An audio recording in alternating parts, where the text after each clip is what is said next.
네, 오늘 레위기 19장 1절에 4절 보셨는데 나는 너희 하나님 여호와이니라 라는 제목으로 말씀 전하겠습니다. 이스라엘 백성들이 여러분 애굽에서 고통당하고 있을 때 하나님께 부르짖었잖아요. 살려달라고 이렇게 했잖아요. 결국 하나님이 그 이스라엘의 부르짖는 소리를 들으시고 하나님 이스라엘 백성들을 살려주시지 않습니까? 일전에 어떤 미국 목사님이 자기 간증을 이야기하시는데 가족들을 데리고 해변가로 이렇게 놀러 갔더니만 해변에 사람들이 어마어마하게 막 복작복작 막 수영한 사람, 장난치는 사람 막 해변에 어마어마한 사람들이 있는데 근데 저 깊은 바다에서 누가 하나 물에 빠진 거죠. 그래서 막 허우적대는데 어디선가 해안 구조대원이 그 사람을 살려서 건져내 오더라는 거예요. 그래서 이 목사님이 너무 신기했대요. 아니 해안 구조대 자기가 본 적이 없는데 이 사람들 어디 있다가 숨어 있다가 나타났나? 그래서 자기가 가서 물어봤대요. 도대체 당신들은 어디 있다가 그리고 어떻게 이 많은 사람들이 복잡거리고 이렇게 수영한다고 막 놀고 있는데 저 깊은 물에서 살려달라고 이렇게 외치는 소리가 들리냐고 그랬더니만 이분들 한 이야기가 이 많은 사람들이 막 자기 말 떠들고 있지만 저 바닷가에서 살려달라고 그렇게 외치는 소리가 자기들끼리 들린대요. 그 너무 신기하더라는 거예요. 그래서 이 목사님이 거기서 중요한 포인트를 놓고는 교회 돌아와서 깨달았대요. 아, 하나님께서는 우리가 작은 신음소리, 우리가 하나님께 살려달라고 하는 이 기도를 하나님 다 들으시는구나. 그러면서 이 교회를 기도하는 교회로 다시 이 목사님이 회복시키시고 또 기도에 큰 은혜를 얻었다. 이런 간증을 제가 들은 적이 있습니다.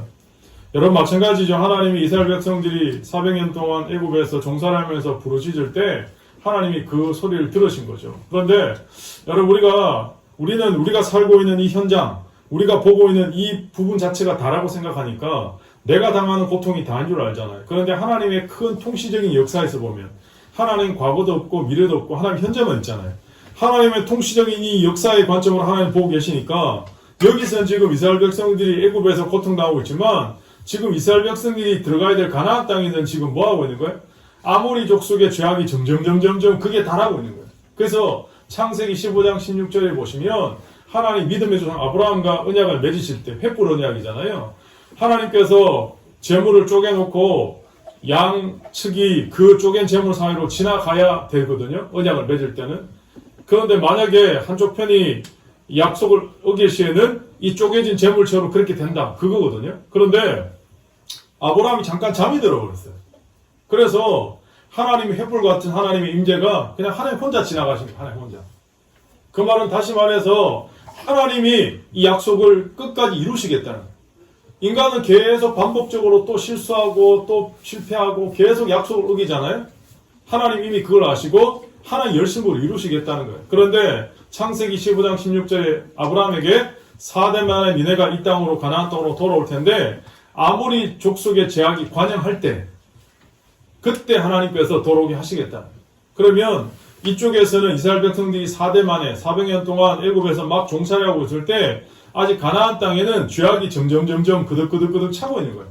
인계점까지. 그러니까 하나님은 전체를 보시는 거죠. 근데 여러분 이스라엘 백성들이 하나님의 나라, 국민으로 살려면 우리가 일반적으로 세상에서 국가를 구성하는 세 가지 요소가 있잖아요. 국민, 영토, 주권이 있잖아요. 그런데 이스라엘 백성들이 여러분 창세기 이제 읽으셨잖아요. 제가 여러분이 성경 읽는 순서에 따라 오늘 레위기를 하고 있는 거거든요. 근데 이스라엘 백성들이 창세기 보시면 야곱의 아들 요셉이 형들에게 미움과 시기를 받아서 애굽으로 팔려갔잖아요. 그죠? 애굽으로 팔려갔는데 야곱은 요셉이 죽은 줄 알았는데 애굽의 총리가 되어 있는 거예요. 그러면 온 땅에 기근이 들었어요. 그래서 먹고 살 양식을 구하다가 어떻게 해요? 결국은 요셉이 살아있다 중간 생략하고 야곱의 가족들이 요셉이 총리를 애굽으로 이민을 가요. 고센 땅으로. 그때 내려갔던 사람이 몇 명? 70. 우리 아이들 중에 맞춤 내가 선물 주려고 준비했는데 다음부터는 이제 선물을 준비해서 70명이 내려갔죠. 70명. 예? 야곱의 가족 식솔들이 딸랑 고센 땅에 70명이 내려갔는데 400년이 지나는 동안 몇 명이 됐냐? 남자만 60만. 아이 어른 다 합치면 한 200만 가까이. 그럼 여러분 하나의 국가를 완성하는데 충분한 인구죠. 200만이면. 200만이면 한 국가를 이루잖아요. 그러니까 하나님이 기다리신 거죠. 그러니까 이 모든 것들이 하나님의 통치적인 하나님의 관점에서 역사를 이끌어 가시니까 아모리 족속의 제약이 관영한 시간과 하나님의 백성들이 숫자가 차이까지 하나님은 기다리신 거예요. 4대를. 결국 하나님이 모세를 통해서 애굽에서 탈출하게 하시는 거잖아요. 근데 그냥 탈출하게 하는 게 아니고 이스라엘 백성들이 애굽에서 나오기 전에 하나님이 강팍한 바로의 마음에다가 계속 하나님 심판하시는데 몇 가지? 몇 번? 그치, 10번. 내가 지금 10번 하고 있잖아, 지금. 10번. 예? 10번. 예, 사아가, you are so smart야. 그래, 어쨌든, 10번. 근데 여러분, 이 열이라는 숫자가, 성경에는 숫자가요, 그냥 숫자가 아니고, 다 의미가 있거든요. 그러니까 열이라는 숫자는 많다, 완전하다, 끝까지 갔다, 이런 뜻이에요. 야곱이 외삼촌 집 바단 아람에 갔을 때, 외삼촌 라반이 야곱한테 연봉 얼마 줄게, 품삯 얼마 줄게 하고는 몇 번까지 계속 사기치고 안 줬냐? 10번 동안. 10번. 삼촌이 나한테 돈 준다고 안 줬잖아요. 10번이나 계속 마음을 바꿔먹었잖아요. 그렇게 야곱이 라반한테 막 따지는 게 있거든요. 그러니까 이 열이라는 숫자는 하나님이 끝까지 완전. 근데 애굽에서 탈출할 때도 10번의 재앙을 통해서 하나님의 살아계심을 보여주는 거죠. 결국 출애굽기는 진짜 살아계신 신이 누구냐? 진짜 역사를 다스리는 분 누구냐? 이걸 보여주는 거예요. 증명해 주는 거예요. 그런데 결정적인 완벽한 하나님의 역사는 홍해를 가르는 사건을 통해서. 여러분 이스라엘 백성들이 집단으로 홍해를 건너갔잖아요. 근데 홍해를 건너간 이 사건을 사도 바울은 고린도전서 10장에 세례라고 세례. 이스라엘 백성들이 여러분 세례라는 게 뭡니까? 이제 나중에 우리가 오늘 로마서 5장 하겠지만 다음에 6장 하겠지만 세례, 침례는 나의 옛사람이 죽고 주님과 함께 다시 살아나는 걸 말해요. 나는 죽고 예수로만 사는 이게 세례, 침례. 예? 그런데 이스라엘 백성들이 세례를 받았다고? 바울은 어디서? 홍해를 건너가는 순간.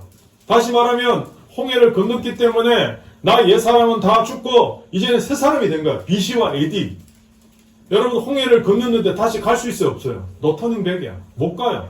근데 이스라엘 백성들은 광야 갔을 때마다 계속 애굽으로 돌아가자 계속 얘기하잖아요.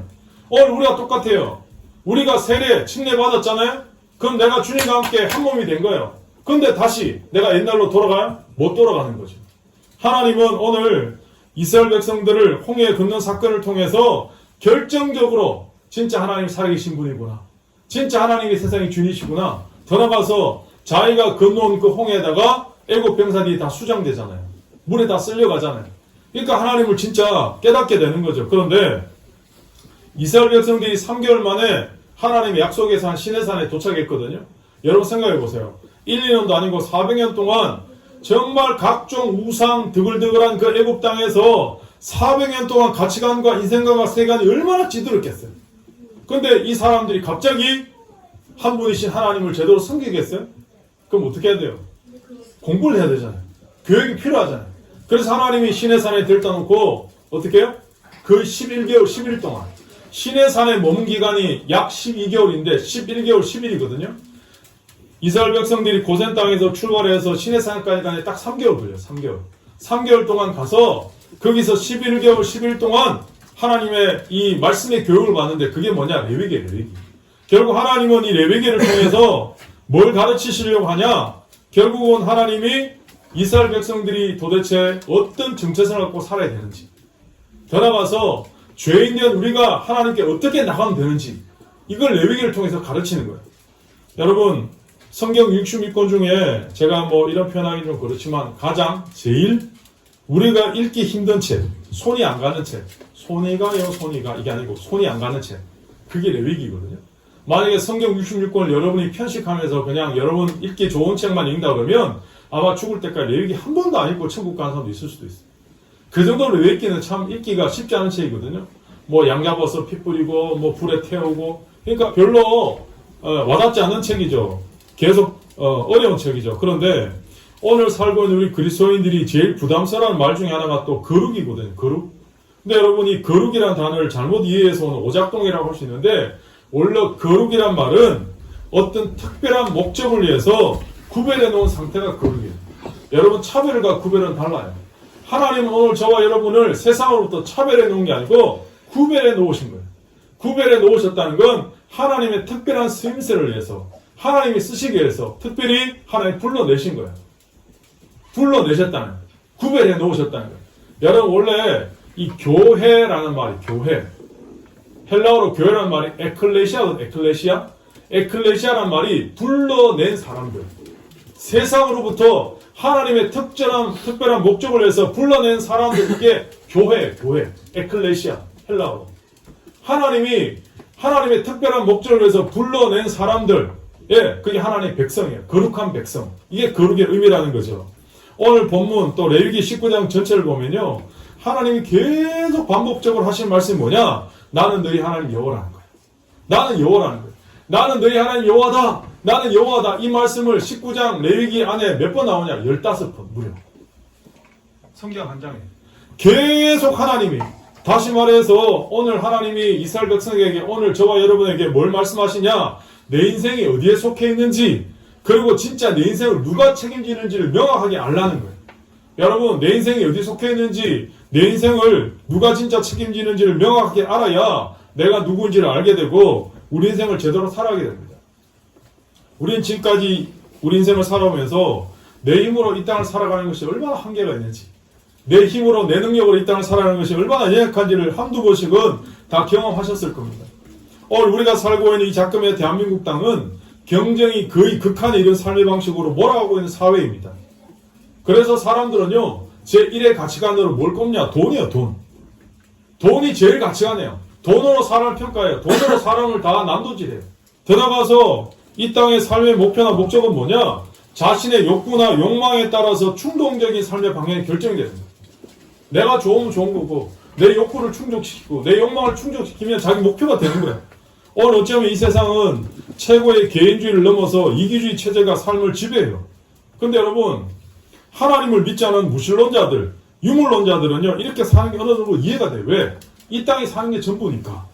죽으면 무로 돌아가는데 그냥 흙으로 돌아가고 아무것도 없는데 무슨 양심의 가책을 받겠어요? 무슨 타인을 위한 이타적 삶을 굳이 선택하겠어요? 나는 잘 먹고 잘 살면 되지. 그러나 하나님을 믿는 하나님의 백성들은 삶이 달라도 한참 다르다는 거예요. 왜? 우리 이 땅의 삶이 끝이 아니기 때문에. 우리의 마지막 날 하나님 앞에 서야 되거든요. 한 번 죽는 건 사람에게 정해진 이치고 그 다음에는 뭐야? 반드시 심판이 있잖아요. 히브리서 9장 27절에. 두피 로빈슨이라는 사람이 성도의 신앙은 두 가지가 있대요. 첫 번째는 유치한 신앙이 있고 두 번째는 어린아이 같은 신앙이 있대요. 유치한 신앙을 가진 성도는 어떤 생각하냐? 결코 고난이 없다고 믿어요. 그래서 조그만 어려움이 닥쳐오면 그걸 저주로 여기고 경직된 신앙관을 갖는다. 그에 비해서 어린아이 신앙을 가진 사람은 하나님은 고난도 사용하신다.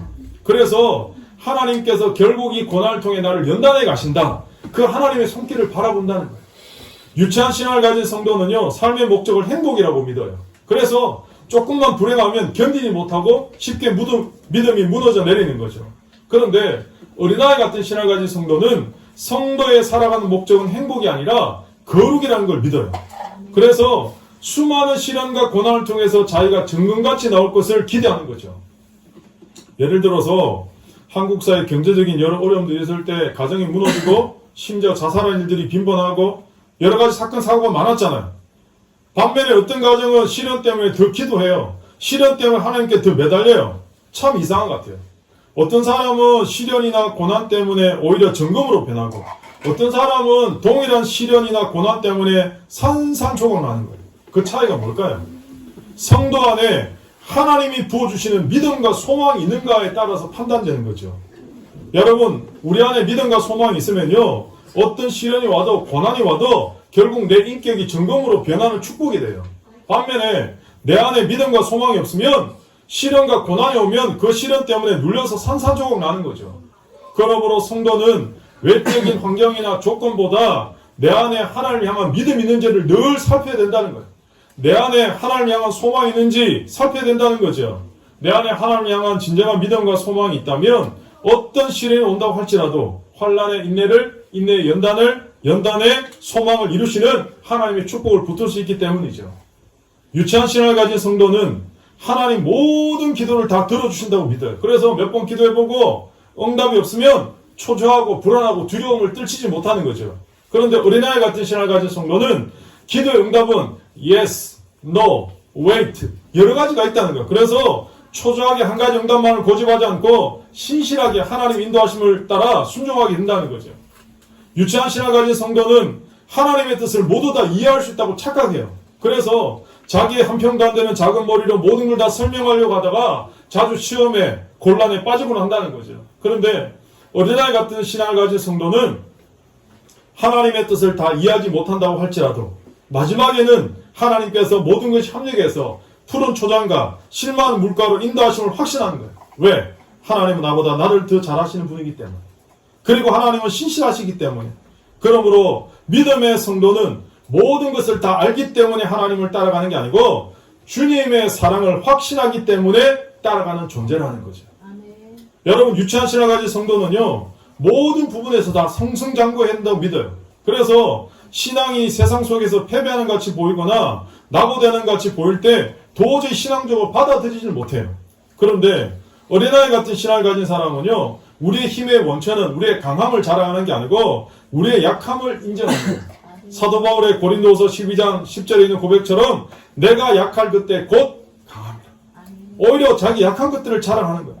오늘 하나님이 저와 여러분에게 레위기를 통해서 거룩을 말씀하시고 있잖아요. 여러분 현실적으로 우리가 이 땅을 살면서 거룩해진다는 이 진짜 의미는 하나님이 구별해 놓으신 목적대로 쓰임받는 인생이라는 거예요. 하나님이 구별해 놓으신 목적대로 쓰임받는 인생이 거룩을 살아가는 거예요. 오늘 19장 1절에 4절밖에 안 보셨는데요. 이 단 4절 중에 하나님께서 우리가 쓰임받는 인생을 살기 위한 요약헌 3가지가 뭐냐? 첫 번째 우상숭배 금지, 두 번째 주일 성수, 세 번째 부모 공경이라는 구체적 대안을 제시하고 있어요. 우리가 하나님께 쓰임받고 있는 인생이 되고 싶은데 오늘 이 시대의 가장 큰 비극은 뭐냐? 롤 모델이 없는 거야. 내가 닮고 싶은 모델이 없는 거야. 청소년들은 그러니까 다 연예인에 빠져 있잖아. 제가 예전에 보통 한국에서는 뭐 특별 새벽기도 막 하잖아요. 근데 이민교회 가니까 새벽기도 하고 싶은데 사람들이 새벽에 기도하러 올 수가 없어요. 근데 제가 화요일부터 금요일까지 이민교회 새벽기도를 했거든요. 그래서 첫날 이제 새벽에 설교하러 올라갔는데 아무도 없어요. 아무도 안 오는 거예요. 제가 와. 근데 현실을 보니까 새벽에 7시부터 일하러 나가야 되는데 어떻게 새벽기도 할 수 있겠어요? 그래서 그때부터 이제 방법을 바꿔서 새벽기도가 아니고 저녁기도로 바꿨거든요. 매일 저녁기도를 한 달 동안.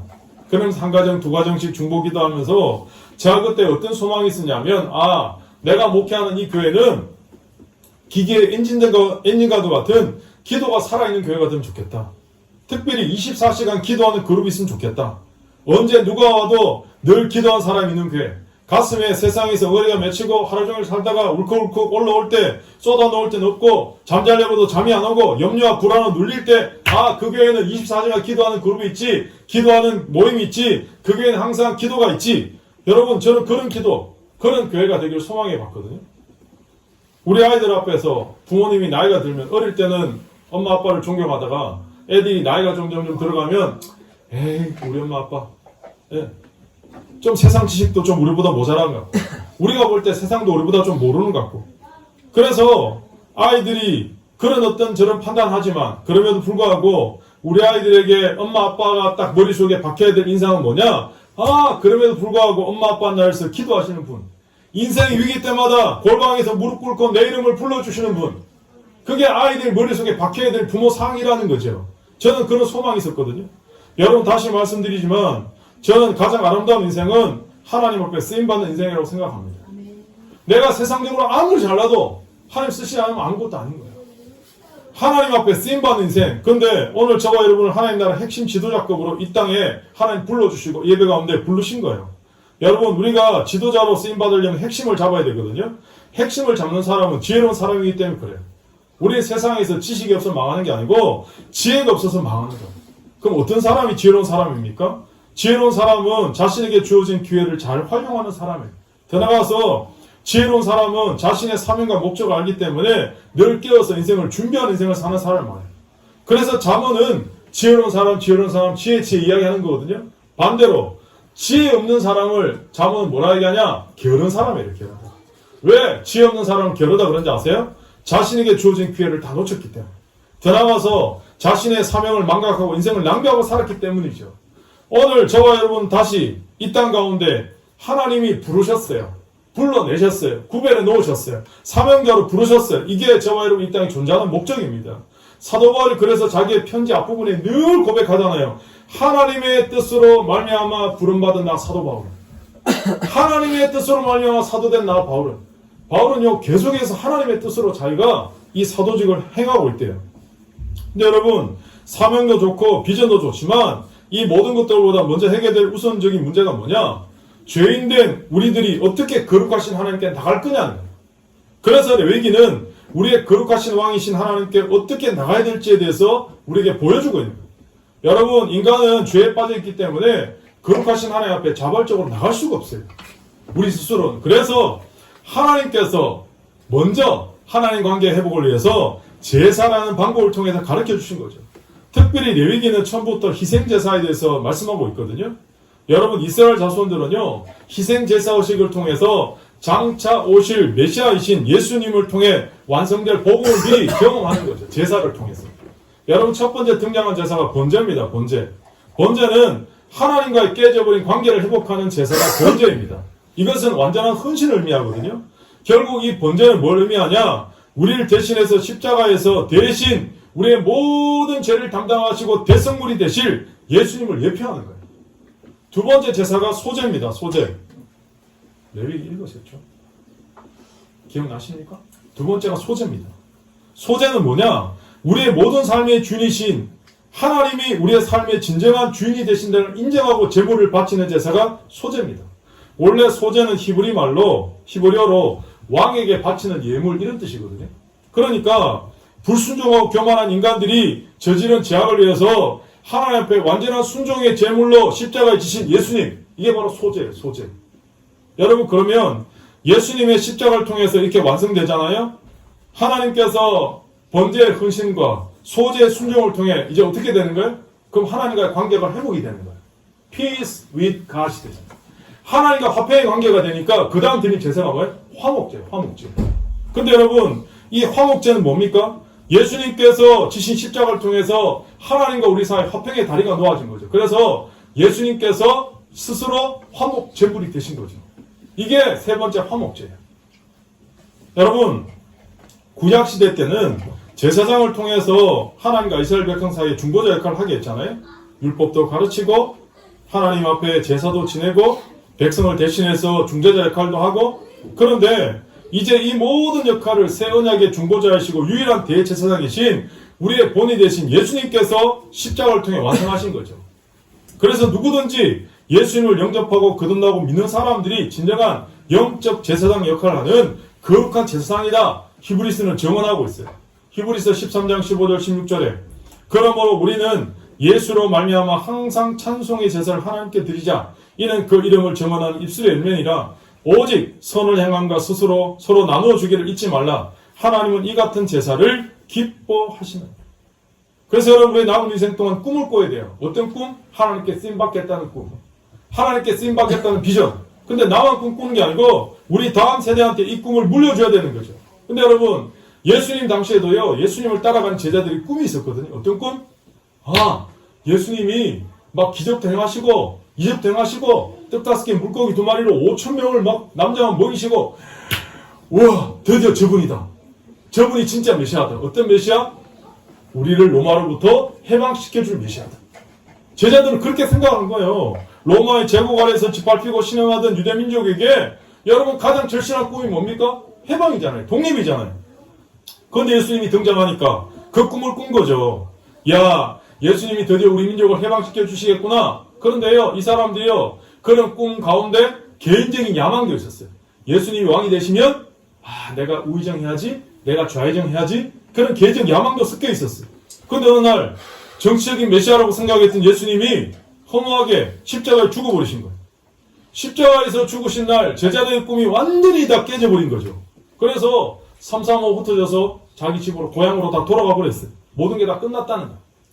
그런데 이 흩어진 제자들 사이에 한 가지 소식이 계속 퍼지고 있는 거예요. 무슨 소식? 예수님이 다시 사셨다. 그리고는 한 제자 한 제자가 살아나신 예수님을 만났다는 이 체험들이 생긴 거예요. 다시 흩어졌던 고향으로 갔던 제자들이 예루살렘으로 모여들기 시작한 거죠. 여러분, 예수님의 죽으심이 제자들의 꿈이 무너진 것이라면 예수님의 부활은 새로운 꿈의 시작이라고 할 수 있죠. 근데 여러분, 예수님이 부활하셨을 때 제자들이요 너무 궁금한 게 하나 있었어요. 예수님, 지금이야말로 우리가 로마로부터 독립할 때입니까? 이스라엘 나라를 회복하시는 이때입니까? 이 말이 무슨 말이에요? 선생님, 이제 죽음을 깨고 부활하셨으니까 그 놀라운 능력과 권능으로 우리 조국을 로마로부터 해방하실 날이 이제 시작된 거 아닙니까? 근데 여러분, 예수님의 꿈과 제자들의 꿈은 완전히 달라요. 예수님의 꿈과 제자들의 꿈이 다른 걸 이 사자성어로 뭐라 그럽니까? 예? 동상이몽. 동상이몽 뭡니까? 같은 침대에 잠을 자는데 서로 다른 꿈을 꾸고 있는 거예요. 제자들은 이스라엘 민족의 회복이라는 꿈을 꾸는데 주님은 이것보다 더 큰 꿈, 더 나아가서 하나님 나라의 꿈을 꾸고 계신 거죠. 예수님께서는 제자들에게 부활 이후에도 계속 가르치고 말씀하시는 게 하나님의 나라예요. 하나님의 나라.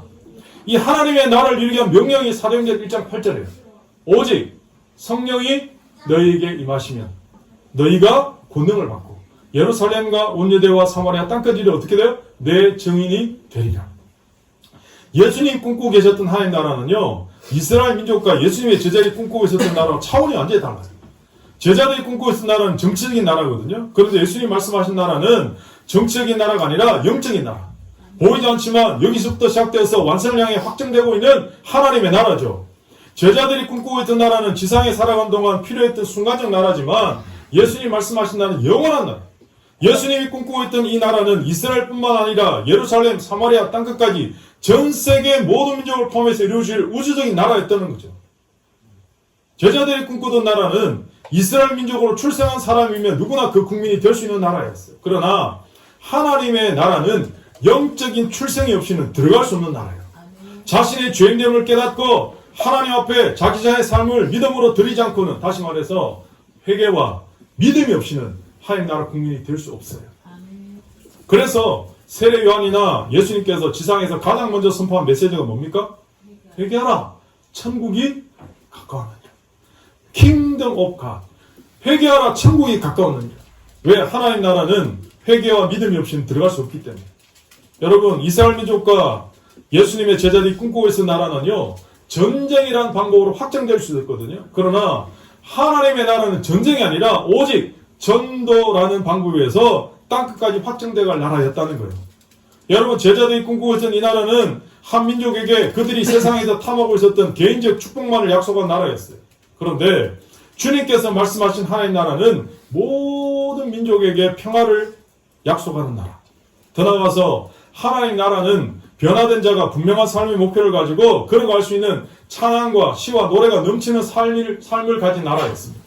그렇다면 오늘 저와 여러분이 붙들어야 될 꿈, 저와 여러분이 살아야 될 삶의 우선순위 어디 있을까요? 근데 제자들은 여전히 이스라엘 독립이라는 이 한 가지 문제에 붙잡혀 있잖아요. 예수님이 이렇게 말씀하시는 거예요. 때와 기한은 아버지께서 자기의 고난에 주셨으니 너희의 알 바가 아니라. 이건 여러분 민족 독립에 무관심해야 된다는 얘기가 아니고 예수님은 하나님의 때 그건 하나님이 알아서 하실 거라는 거예요. 너희들이 바른 삶을 살기만 하면 민족의 독립은 반드시 올 거다. 그런데 그보다 더 우선순위 중요한 일이 있대요. 오직 성령이 너희에게 임하시면 너희가 권능을 받고 예루살렘과 온 유대와 사마리아 땅까지 이르러 내 증인이 되리라는 거죠. 여러분, 그리스도인의 꿈은 민족주의 수준을 넘어서야 됩니다. 우리는 전 세계 모든 민족이 다 하나님 나라가 이루어지도록 꿈을 꿔야 됩니다. 오늘 우리에게 내 조국, 내 민족보다 내가 얼마나 잘 먹고 잘 사느냐라는 문제보다 더 간절하게 꿔야 될 꿈이 있는데 그게 바로 하나님 나라 꿈이에요. 우리가 평생토록 꿔야 될 꿈이 바로 하나님 나라 꿈입니다. 여러분, 제자들은 어떤 꿈을 꾸고 있었습니까? 오늘 여러분은 어떤 꿈을 꾸고 계십니까? 그냥 그럭저럭 살다가 한평생 그냥 잘 먹고 잘 사는 게 꿈입니까? 오늘 이러한 꿈을 꿀 제자들에게 필요한 반드시 거쳐야 될 과정이 있는데 아버지의 약속하신 것을 기다려야 돼요. 우리는 자꾸 내 힘으로 뭘 하려고 그래요. 내 방법으로, 내 식으로 하려고 그래요. 주님은 안 된다. 기다리라는. 예루살렘 떠나지 말고 위로부터 보혜사 성령이 임할 때까지. 그래서 제자들이요, 사도행전 2장에 보시면 간절히 기도하면서 성령 임할 때까지 기다렸잖아요. 여러분, 고린도서 15장 부활장에 보시면 예수님의 부활을 목격한 사람이 500명이 넘거든요. 그런데 사도행전 2장에 보시면 마가다락방에 몇 명만 모였어요? 나머지 380명은요 다 그냥 자기 할 일하러 간 거예요. 마지막 주님께 부름받을 수 있는 그 기회를 놓치고 하나님 나라의 이 위대한 참여의 기회를 놓치고 헌신의 기회를 놓치고 그냥 다 떠나가 버린 거죠. 오늘 저도 이 말씀 붙들고 여러분에게 결단을 촉구합니다. 2026년 우리가 주님이 부르셨다면 우리가 그 주님의 분 앞에 쓰임받기 위해서 우리가 결단을 해야 되는데, 그래서 우리에게 필요한 마음이 어떤 마음이냐? 하나님을 갈망하는 마음, 하나님을 간절히 찾는 마음. 여러분, 다윗이요 갑자기 자기가 낳은 아들 압살롬이 반란을 일으켰어요. 군사를 이끌고 왕궁으로 쳐들어오는 거예요. 다윗이요 신발도 못 신고 버선발로 머리 풀어헤치고 막 울면서 도망간 거예요. 그때 지은 시편이 시편 63편이거든요. 이렇게 얘기합니다. 하나님이여 주는 나의 하나님이시라. 내가 간절히 주를 찾되 물이 없어 마르고 황폐한 땅에서 내 영혼이 주를 갈망하며 내 육체가 주를 앙모하나이다. 다윗이 지금 자기의 상태가 어떤 상태냐? 물이 없고 마르고 황폐한 땅 같은 게 자기 지금 현재라는 거예요. 그런데 여러분, 다윗이 하나님 앞에 이 상황에서 어떻게 외치고 고백합니까? 기도합니까? 하나님 빨리 저 반란 막아주세요. 지금 내가 죽게 생겼어요. 이 문제 해결해 주세요. 그게 아니고요. 다윗은 첫 번째 뭐라고 고백하냐? 하나님, 내 영혼이 주를 갈망하며 내 육체가 주를 앙모하나이다. 인생의 참담한 자리에 빠졌던 다윗이 오히려 하나님 붙든다는 거예요. 여러분, 우리도 살다 보면 실패할 때가 있잖아요. 인생은 반드시 밀물과 썰물이 교차하는 게 인생입니다. 우리 인생의 궤도를 벗어날 때도 있고 자신만만하게 출발한 가정이지만 흔들흔들 위기도 만나고 성공을 확신하고 시작한 사업이지만 또 여러 가지 어려움이 있을 수도 있습니다. 인간관계도 그렇고 삶의 자리도 그렇고 그렇게 믿었던 육체의 건강마저 어느 날 질병이란 복병을 만날 때도 있습니다. 살다 보면 이런 일이 있죠. 이럴 때 우리는 어떻게 해야 됩니까? 그때야말로 살아계신 하나님을 앙망해야 될 때라는 거죠. 그때야말로 살아계신 하나님을 갈망해야 될 때라는 거죠. 그래서 여러분, 21세기 살아가는 우리 모든 그리스도인들이 해보게 될 첫 번째 과제는 하나님을 향한 갈망입니다. 하나님을 간절히 만날 수 있는 마음입니다. 이게 바로 제자들이 오순절 성령 임할 때까지 간절히 기다렸던 그 마음입니다. 오늘 우리가 하나님 앞에 쓰임받기를 원하시면 다시 하나님께서 나에게 임하시기를 간절히 기다리는, 우리가 우리 힘으로 완벽하게 하나님 뜻을 알고 따라가기는 역부족이잖아요. 내가 가진 어떤 것으로 하나님을 기쁘시게 할 수 없잖아요. 그러나 중요한 것은 내 모습 이대로 오늘 하나님 앞에 예배 자리에 나와서 내가 오늘도 주님을 갈망합니다, 열망합니다 고백하는 고백밖에 없잖아요. 근데 하나님은 그 갈망한 마음을 보시고 그 열망의 마음을 보시고 오늘 우리를 기억하시고 은혜 부으신다는 거죠. 더치 시즈 목사님이 이런 말 했거든요. 젊은이들을 기도하도록 만들어주는 프로그램은 이 세상에 어디에도 없습니다. 하나님에 대한 열정의 회복만이 역사를 바꾸는 기도, 왕의 기도를 가능하게 만듭니다. 제발 하나님을 진짜로 만나보십시오. 누가 시키지 않아도 하나님과 이야기를 나누고 싶어 할 것입니다. 이것이 진정한 기도입니다. 사랑하는 여러분, 저는 오늘 이 공동체를 통해, 우리 교회를 통해 이제는 제 남은 인생 예수님의 십자가 복음과 하나님 나라에 집중하려고 합니다. 우리가 함께 예수 그리스도의 십자가 복음 붙들고 하나님 나라를 이루는 하나님 백성으로 사시기를 저는 간절히 축복합니다. 아멘. 여러분, 신약, 구약 66권이잖아요. 근데 신구약을 장수로 따지면 몇 장인지 아십니까? 신구약 1189장. 여러분, 1189장 신구약을 쫙 압축하면 압축해서 남는 장이 뭐냐? 마태복음 5장, 6장, 7장이에요. 마태오 5장, 6장, 7장이 뭐냐? 예수님의 산상수네요. 마태오 5장, 6장, 7장을 다시 압축하면 마지막에 남는 게 뭐냐? 예수님의 주기도문이에요. 주기도문. 다시 말해서 신구약 전체를 관통하고 나가는 핵심적인 내용이 뭐냐? 예수님의 주기도문. 여러분, 주기도문의 핵심이 뭡니까? 하나님의 나라예요. 하나님의 나라. 주기도문은 하나님을 아버지라고 부를 수 있는 사람이 고백하는 기도가 주기도문이에요. 결국 에덴 동산에서 아담의 타락으로 무너진 하나님의 나라를 제2의 아담으로 오신 여자의 후손으로 태어나신 예수님을 통해서 이 모든 날 마지막에 완성시킨 거죠. 하나님의 나라를 시작하신 거죠. 그래서 예수님께서 주기도문을 통해 하나님의 나라를 계속 우리의 삶의 자리에서 이끌어가고 이어가도록 우리에게 불러주신 거예요. 여러분, 주기도문을 다시 한 문장으로 축약하면 이게 마태복음 6장 33절이에요. 너희는 먼저 그의 나라와 그의 일을 보라. 그러면 이 모든 것을 너희에게 다 하시고. 결국은 뭐야? 주기도문이 계속 이야기하고 싶은 게 뭡니까? 하나님 백성들이 우선적으로 구해야 될 게 뭡니까? 그게 바로 하나님 나라의 의라는 거죠. 그러면 결국 하나님이 나머지 모든 문제를 어떻게 하신다? 책임지시고 해결하신다. 사랑하는 여러분, 우리 다 함께 하나님을 갈망하는 이 마음을 가지고 하나님 내 안에 하나님을 간절히 찾는 이 마음을 좀 회복시켜 주시고 2026년에는 믿음으로 나가되 하나님의 나라를 먼저 구하는, 그래서 하나님께 쓰임받는 내가 가는 곳마다 하나님 나라가 이루어지는, 하나님의 통치가 선포되는, 하나님의 주권이 선포되는 그 놀라운 역사가 나를 통해서, 우리 가정을 통해서, 우리 교회를 통해서 이루어지기를 소망합니다. 그렇게 여러분 결단하시고 하나님 앞에 2026년이 믿음으로 달려가는 그 복된 한 해가 되시기를 예수님 이름으로 축복합니다.